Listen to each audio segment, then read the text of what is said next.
Hello again, and welcome to another episode in my Hidden Sidings project.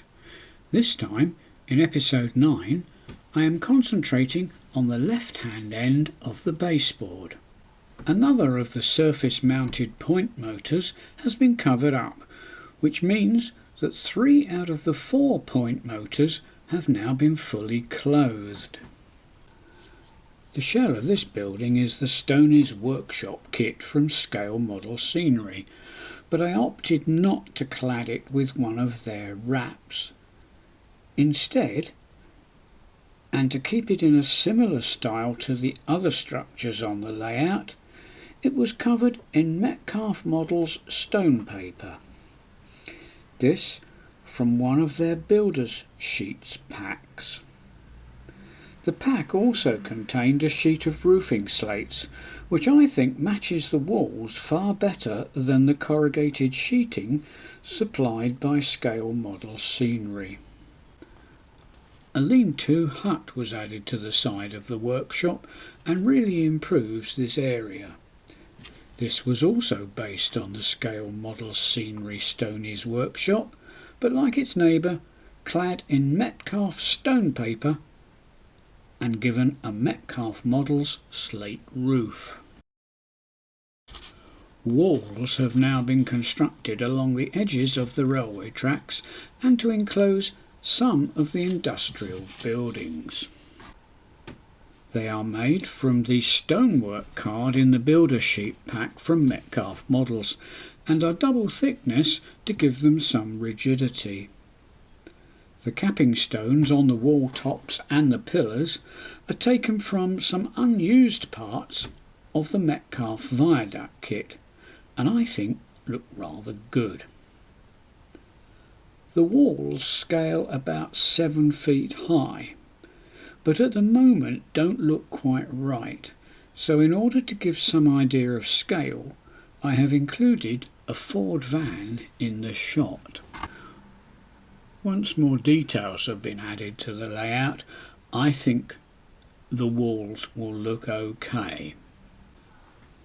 A short girder road bridge has been constructed and positioned where the railway tracks exit this rear board.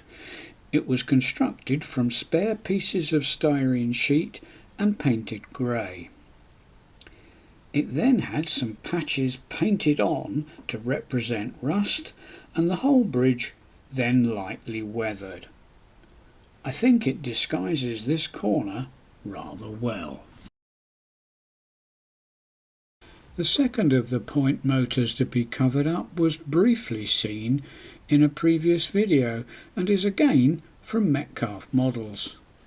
In this case, it is one half of the Crofter's Cottage kit. Finally, for the moment, I'm sure you can't help but notice the large building at the left of this end of the layout. It is of course the Metcalfe grimy old mill kit and makes a very large and effective visual stop to this part of the layout. The front of the building is arguably the most attractive side, but in the end I elected to have the rear facing the layout. This will give me scope to model loading and unloading activities and will provide a good area for much detailing work using things like drums, pallets, boxes and other clutter. Delivery vehicles will also add to a busy industrial scene. There is space at the right-hand side of the mill for the eventual construction of the Metcalfe Models chimney kit, just as soon as I can source one. I think this part of the layout is now beginning to look as I wanted it to, and once detailed it'll look really nice. But before that I have another point motor to cover, some crossing gates to construct and add some more back scenes.